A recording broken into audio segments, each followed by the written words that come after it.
Let's go on a journey through some of the thought patterns and paradigms that are prevalent and relevant through the paradigm of intelligence. Intelligence is measured by the efficiency with which an individual, a group, a culture, a species transforms energy, time, money, natural resources, and attention into human well-being. The Findhorn community in Scotland utilizes the technology of field consciousness and devic consciousness to facilitate a protocol of attunement. And so in this paradigm, there are optimal resonances and consciousness responsible for the field of optimal resonance. For example, there might be a devic field of the house, a devic field of the family, a devic field of the community, a devic field of one's highest purpose. And so by connecting with the optimal field that surrounds and holds space for the most graceful path towards sustainable well-being for all in the field, one finds one's position in a pattern that is larger than the self in an optimal way.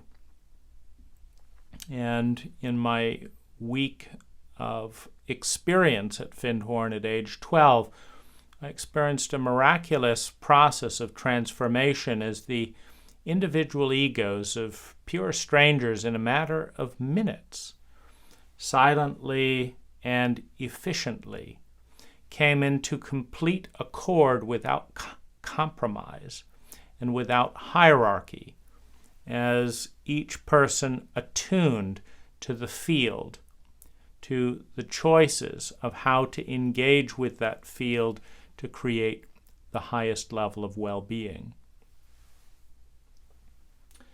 Lazarus is a channel, somewhat similar to Seth and other channels, and the technology that Lazarus brings to bear in the Lazarus material is one of actively working with the tools of human consciousness to personally create and co-create the desired reality.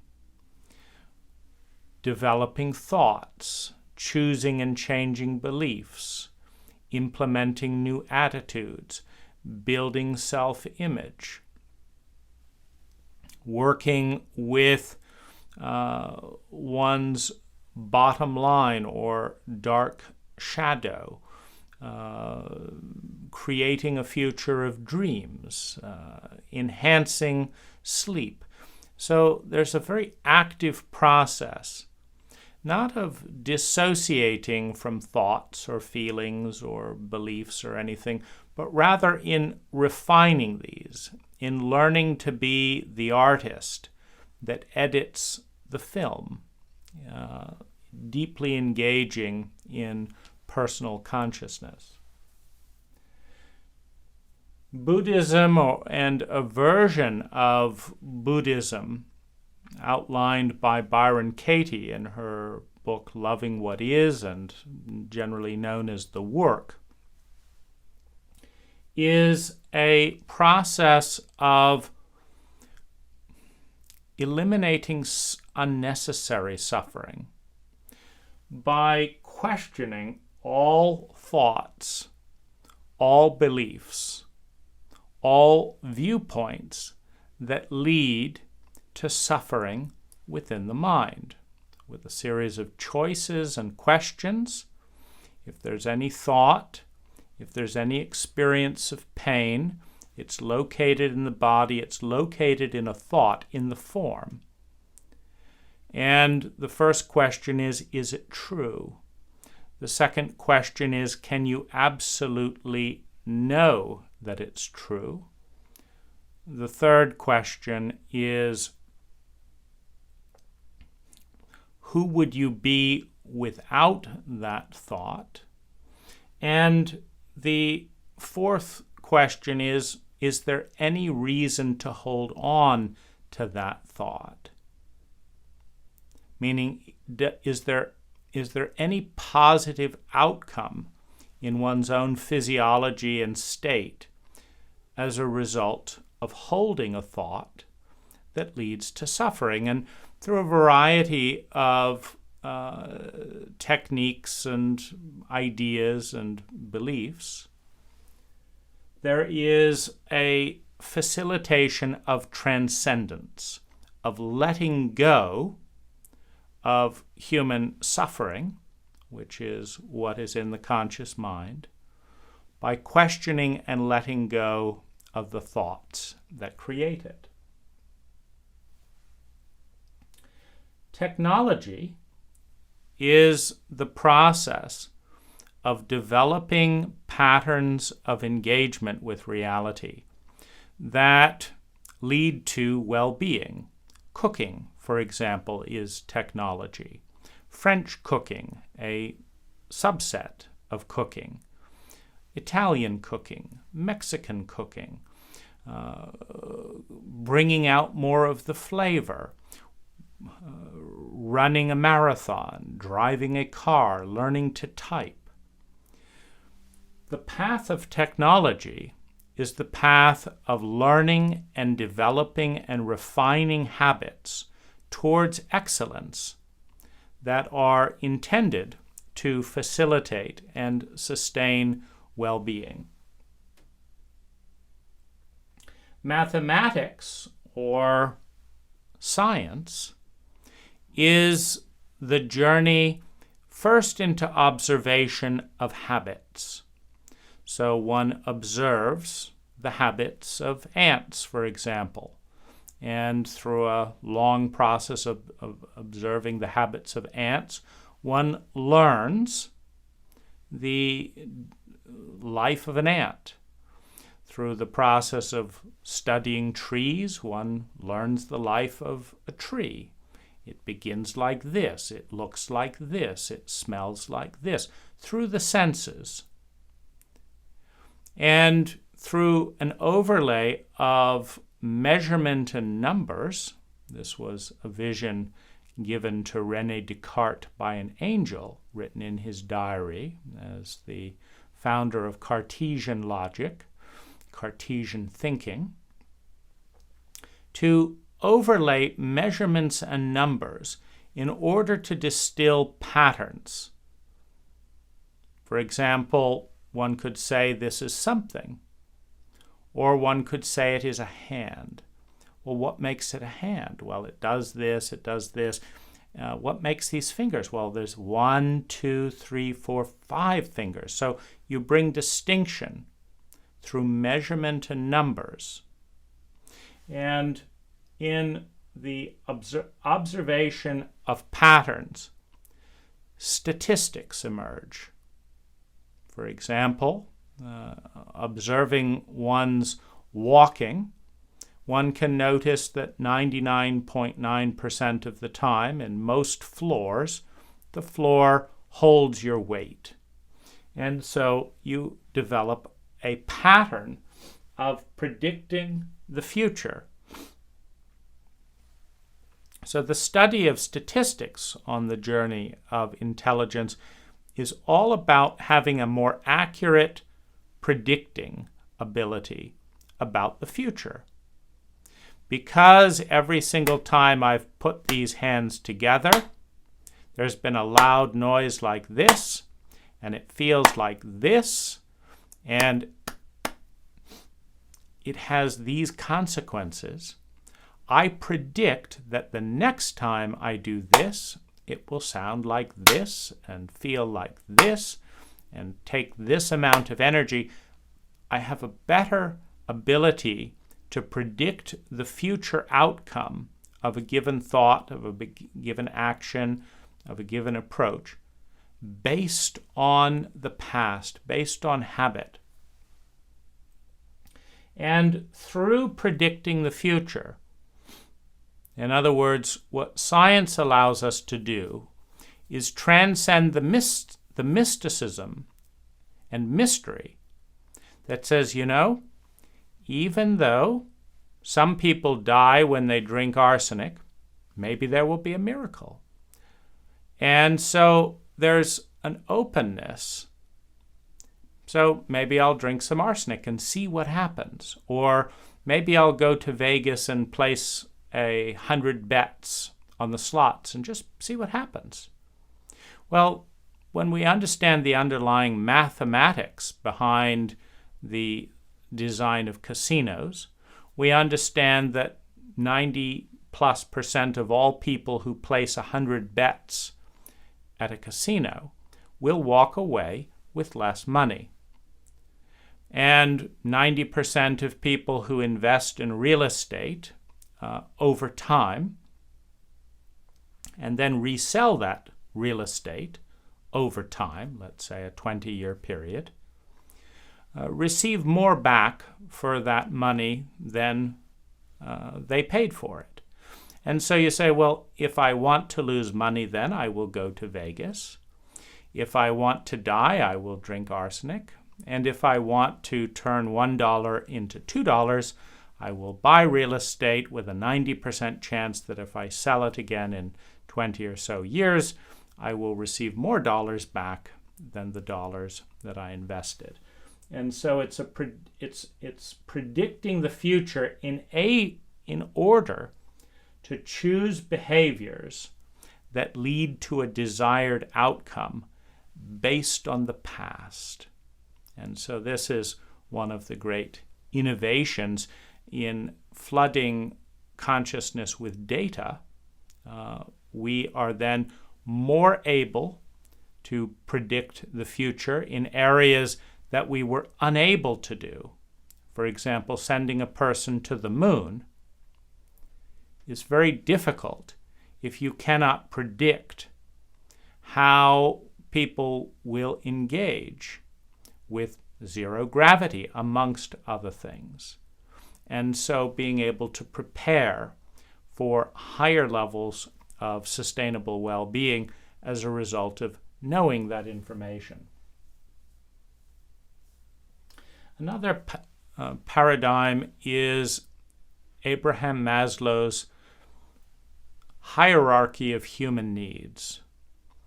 And in studying human beings around the world, healthy human beings, Maslow identified that every human being needs to survive, first of all. As soon as they survive, they need security around that survival, second of all. As soon as they're secure that they will survive, they need to have a sense of love and belonging. As soon as they have a sense of love and belonging, they need to develop self-esteem.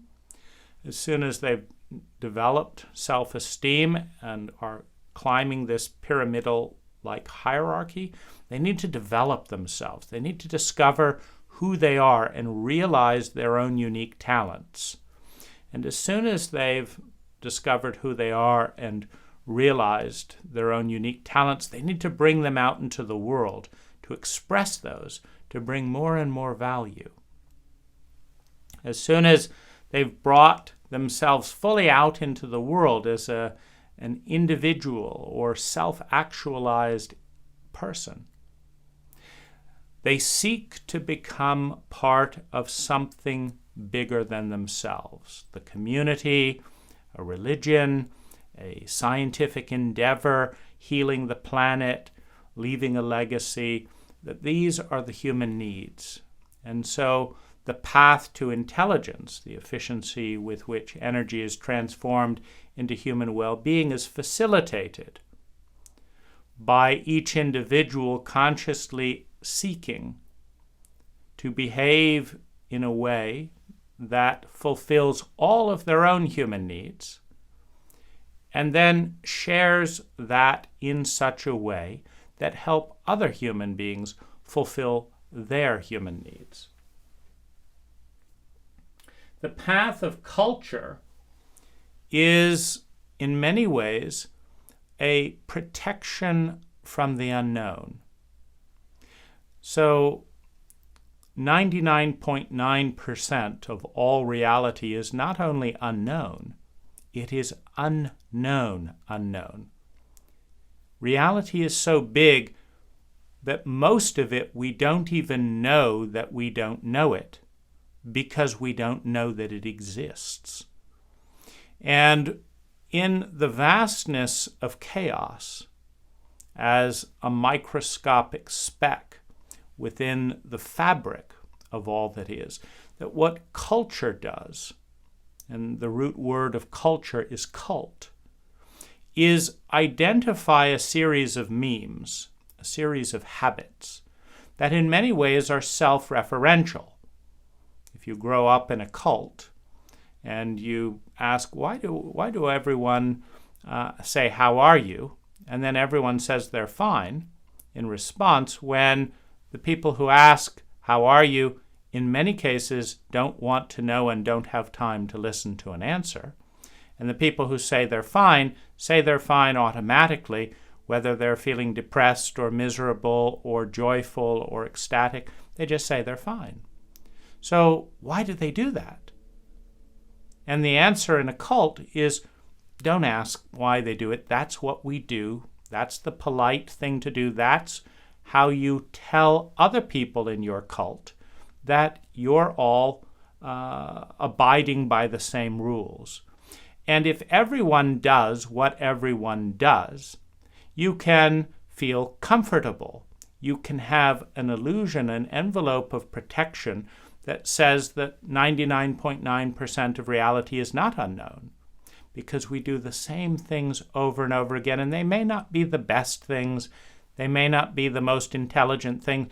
Some of the things that cults do are downright destructive, pathologically insane, but they're predictable because they happen all the time. They're the same forms of stupidity, the same forms of cruelty, the same forms of ignorance, and the devil you know is better than the devil you don't.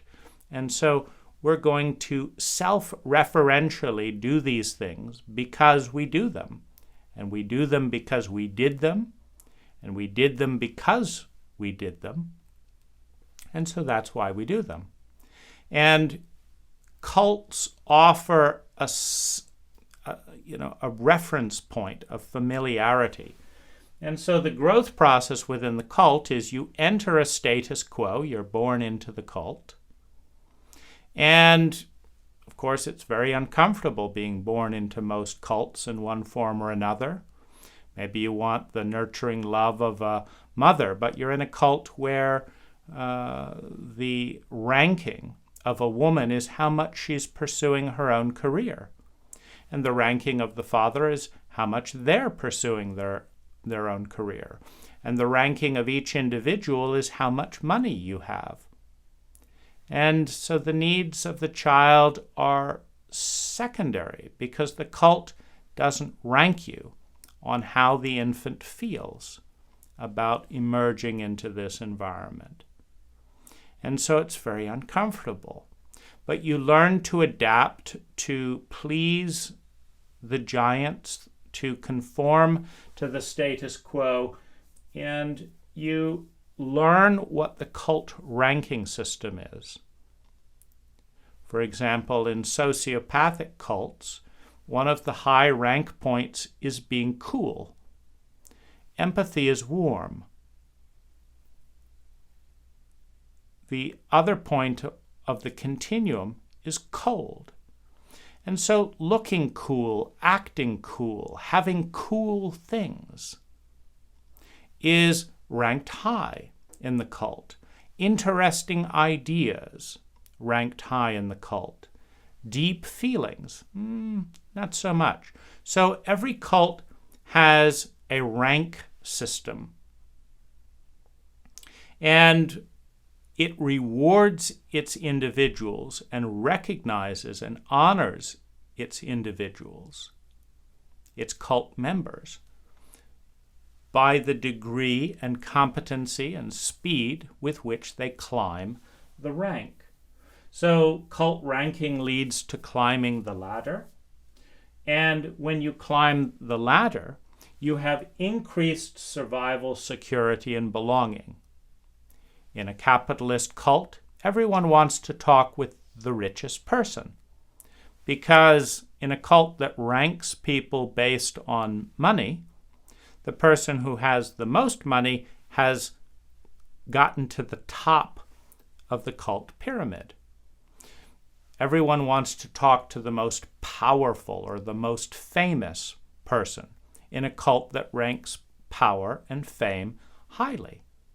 In another cult where serenity or generosity is ranked, everyone wants to be associated or talk to the one who has nothing, the one who gave it all away. And so you have the gaining of survival and security and belonging because you will be supported by the majority. The majority supports those who climb the cult rank, whatever that rank system is. And the transcendence point, or the movement or evolution, is first to enter a cult. This is often a state of victimhood.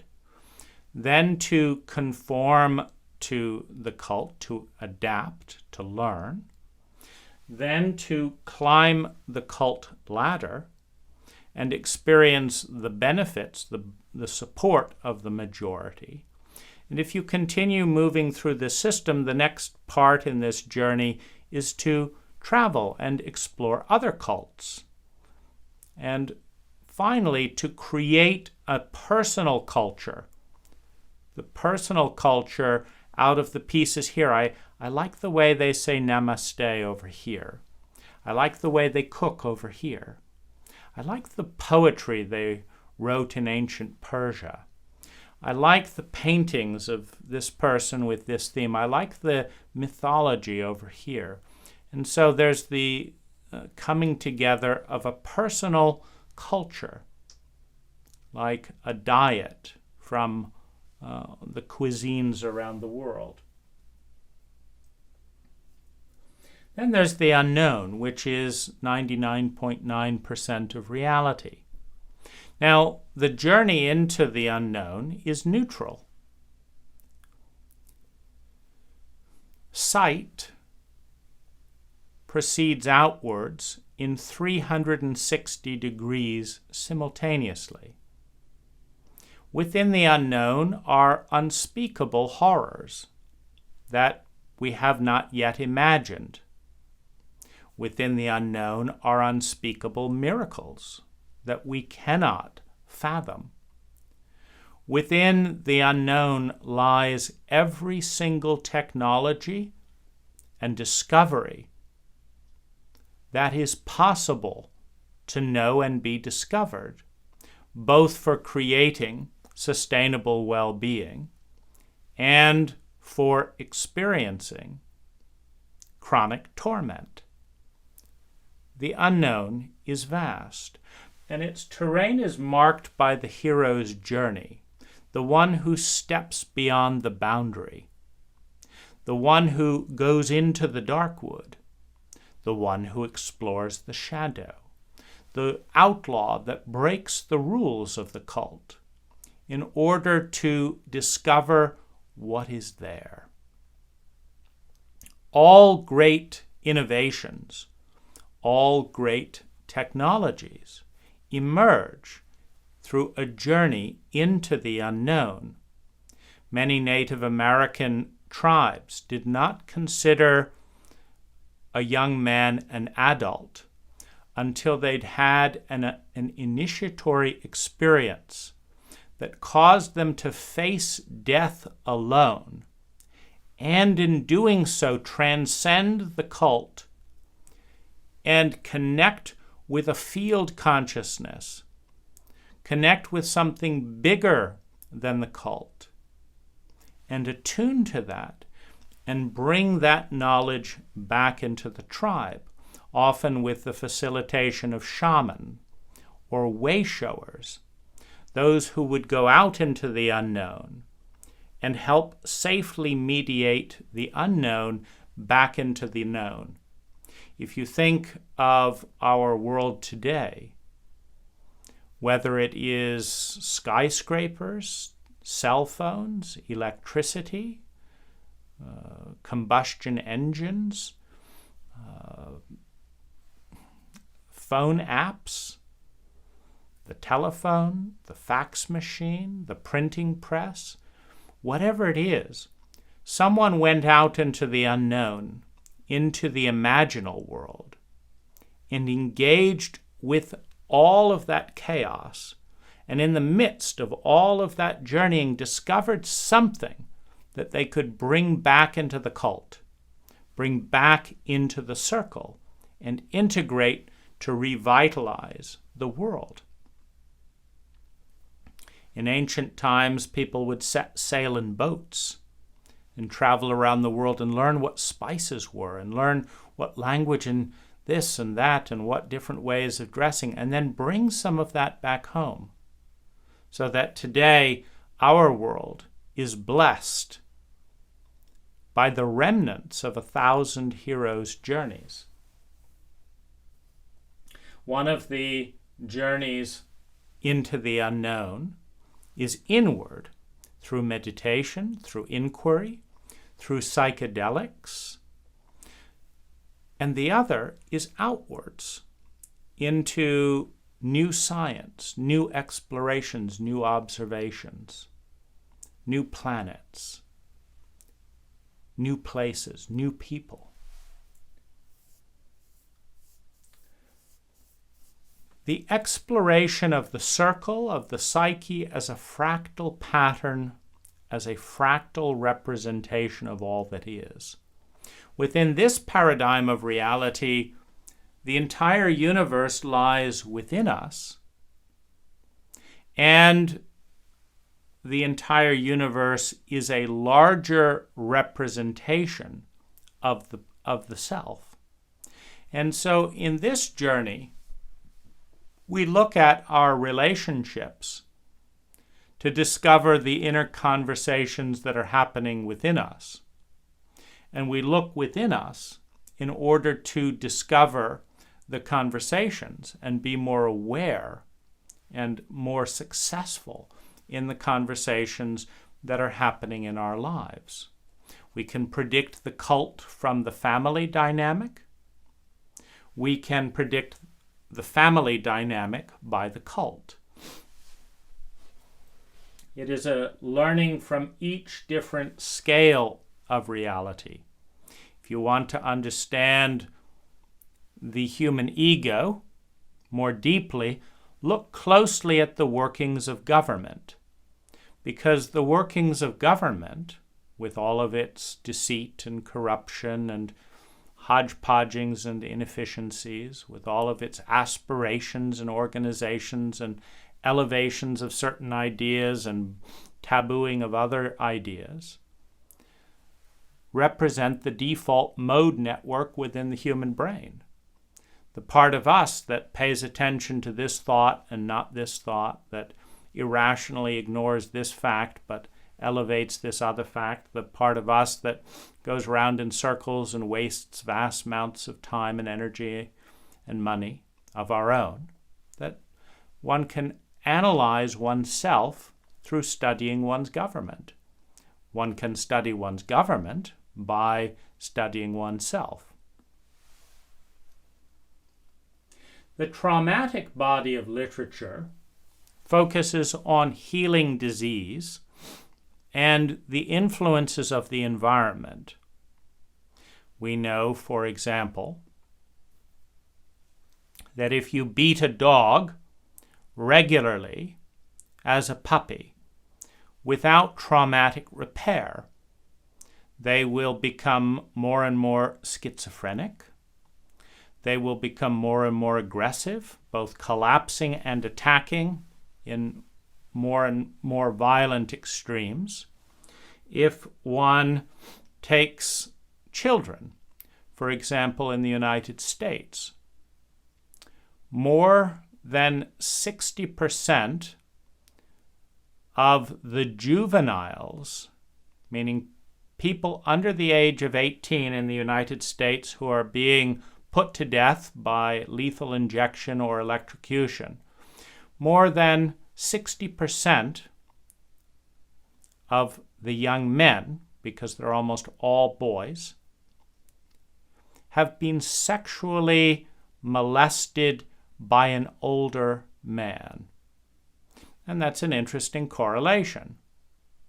So if you can predict the behavior and disintegration, if you can predict the degree of sociopathic fight-flight behavior in a dog by traumatically abusing that dog, and you can predict how likely it is that a majority of the people will be men instead of women, or boys in this case instead of girls, with this correlation of sexual abuse by an older man, then one learns that in order to facilitate the healthy development, the self-actualization of a healthy human being, one must develop the science of designing cults, of designing cultures.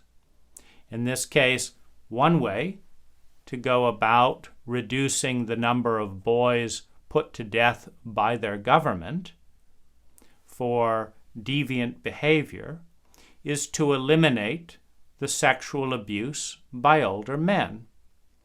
And since 5% of Catholic priests are estimated to sexually molest children, one could look and work with that system. What's the system that creates those higher rates of molestation? What would need to change for that not to occur? And how does that lead to the level of violent crime created and perpetrated by minors? The study of trauma, the study of disease, the study of the brain in many ways, because the more a child is traumatized, the more they enter their reptilian brain.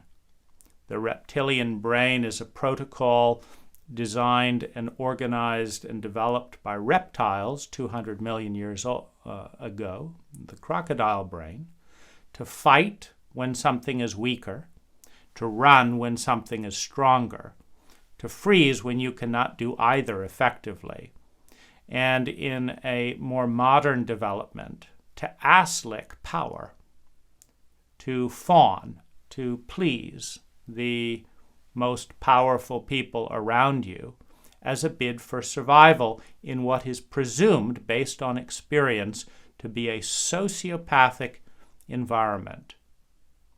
And many, many people in our culture have been traumatized repeatedly without traumatic repair, without a single safe adult to turn to restore innocence and protection.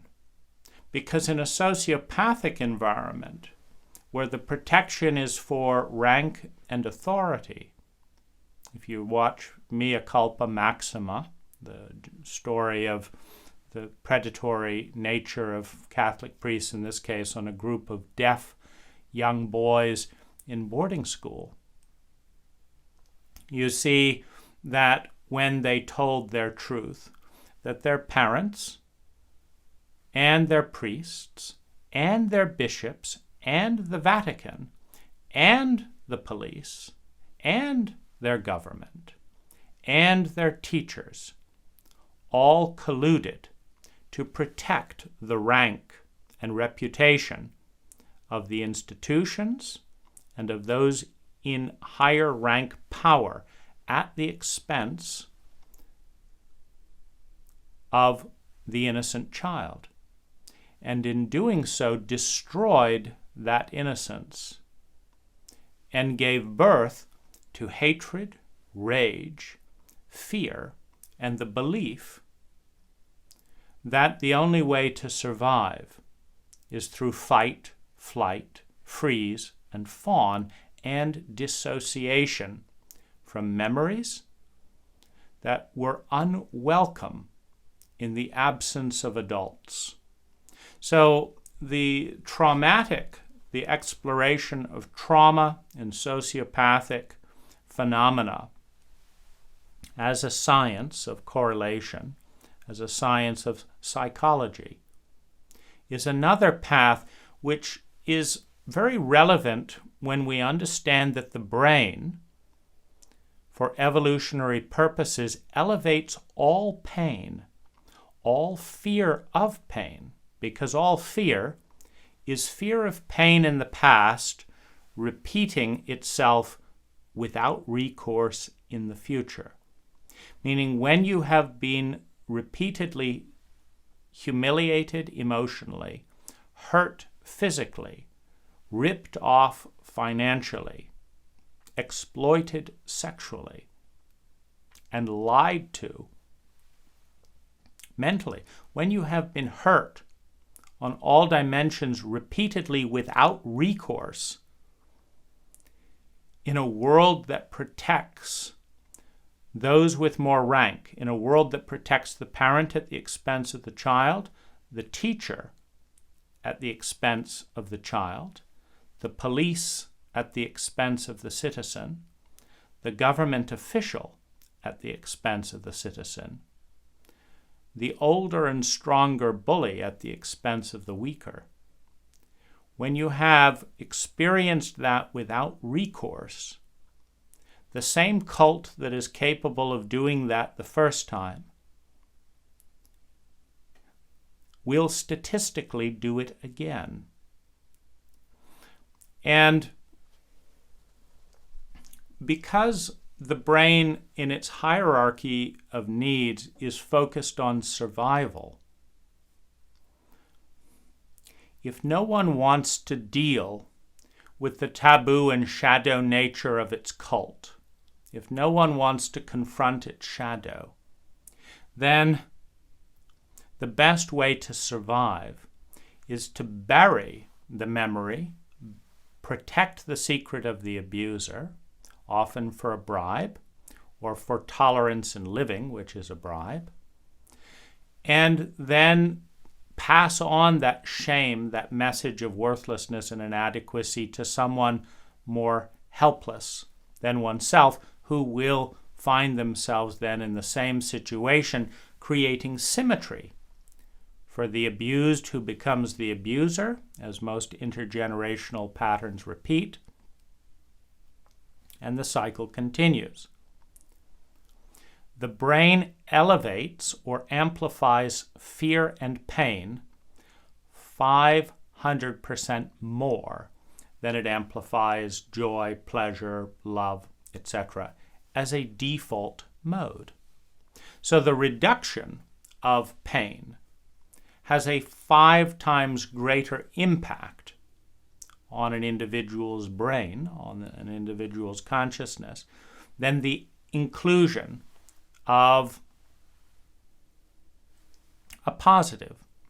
Meaning that if you have 1,000 people and you give 1,000 people $1, they will have obviously some benefit. They'll say, thank you very much for the $1, and off they go. Minimal issue. If you take the same 1,000 people and you steal $1, you take $1 from them, they will dwell on that at least 5 times more. If you have 100 people and you have 10 compliments to each person, you look very nice, you have nice hair, very nice, your eyeshadow's looking lovely today, etc. You give 10 compliments. And then you give 1 insult. You look like shit. The brain, statistically, focuses on the negative. And so the focus on traumatic literature, healing disease, understanding the brain, minimizing trauma, designing a culture that is trauma literate. We are not trauma literate. I was 40 years old before a stranger in a cafe helped me understand what trauma was for the first time in my life. And in doing so revealed a chronic pattern of trauma from infancy to the present day, which we cannot be conscious of without language, because we cannot think without words. You cannot think a thought without language. I cannot think a thought without language. And so certain paradigms and ideas must be presented in language before they can be conscious, and they must be conscious before they can be responded to, addressed, and healed. In a somewhat counterpoint to Buddhism, we have Christianity. And for most of Christianity, it has been formed in a paradigm that the whole, that the one, was split into two. And the two is in two parts, good and evil. And that life is a battle by the good against the evil. And in many aspects of how Christianity is heard, with fire and brimstone or threats of hell or all of these types of things, it's often felt that evil is more destructive. Nobody says if you think one good thought, you'll go to heaven automatically. If you do one good deed, you go to heaven automatically.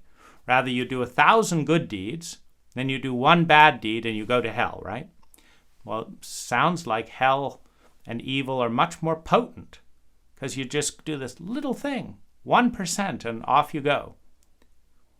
And so this presents this Herculean battle where half of the self must fight half of the self, where the good people, the Christians, must perpetrate war on the Mexicans, on the South Americans, must convert, must commit war on the Muslims, right?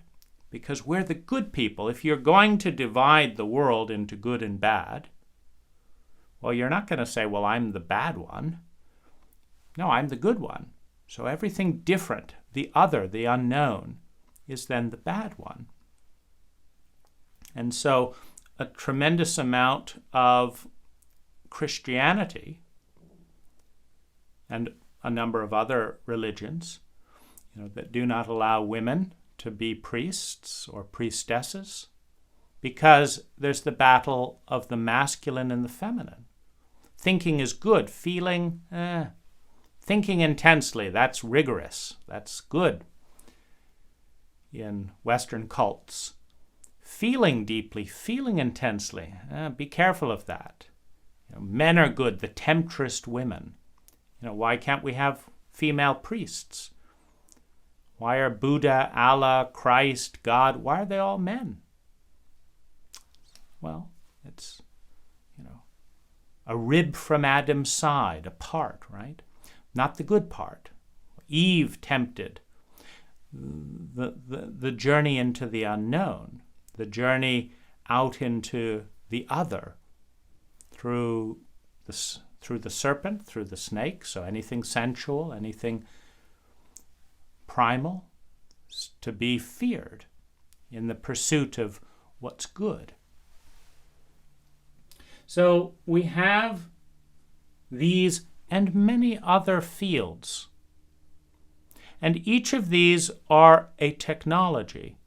They're a paradigm. They're a way of looking at things.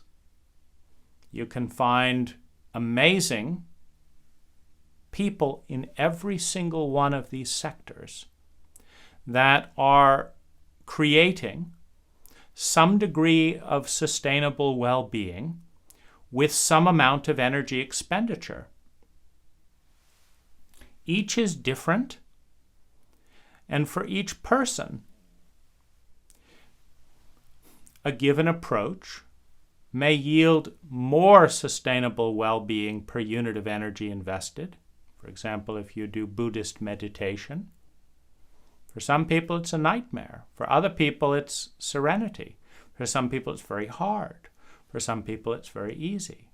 If you study science and the laws of cause and effect, if I want to make a sound, I'll do this. How do I know that? Because I did it before. And so it'll work again because I did it before. And if that works, what are the other habits in nature, in the senses, that I can predict and orchestrate?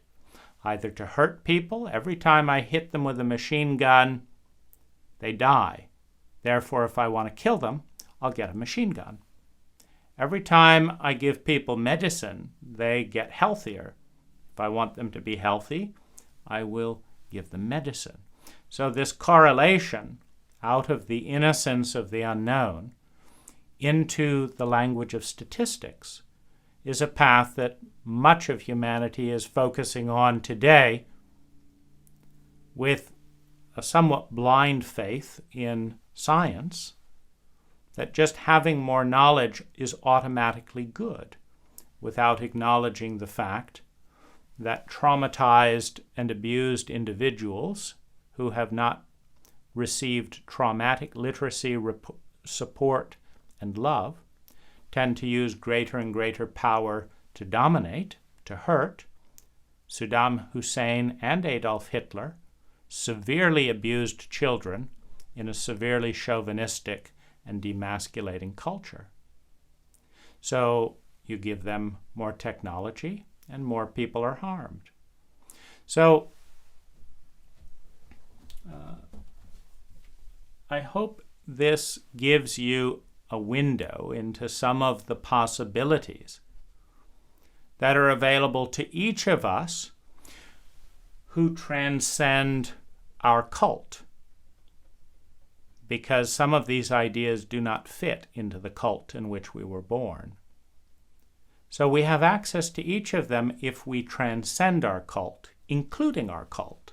Our cult has pros and it has cons. It's often in a state of mediocrity. The majority, throughout the history of humankind, has never been at the bleeding edge of intelligence. It never has, it is not, and never will. The most intelligent technology is always discovered by a few and adopted by a few before it is adopted by the majority, which means that all the new ideas, all the new thoughts, all the new technologies that you and I have never heard of are either presently being utilized by a very small, distinct minority or have not yet been discovered, and when they do get discovered, will be discovered first by a distinct minority, thus leading to the mathematical certainty that the majority of human beings, throughout the entirety of our species' existence, will never be correct, will never be at the bleeding edge of intelligence, will never utilize the technology that at that moment will bring the most sustainable well-being to the most number of people. However, intelligent cults, intelligent patterns of adoption will have an open mind, will embrace and honor those who go out into the unknown, as our Native American ancestors once did, will rapidly identify and create a nurturing environment. A culture is something that grows something and kills another. Acid. Certain bacteria come to life in acid, certain bacteria kill or die in acid. A warming planet. Certain species come alive with greater temperatures, other species die off with greater temperatures. Every environment is predisposed to grow something. The most intelligent human environment is the environment that grows innovation based on love, that measures those innovations for well-being potential, and that rapidly disseminate technology to as many people as possible so as to facilitate the journey through Maslow's hierarchy of human needs from survival to transcendence with as much certainty, with as rapid speed as possible per individual. Thank you.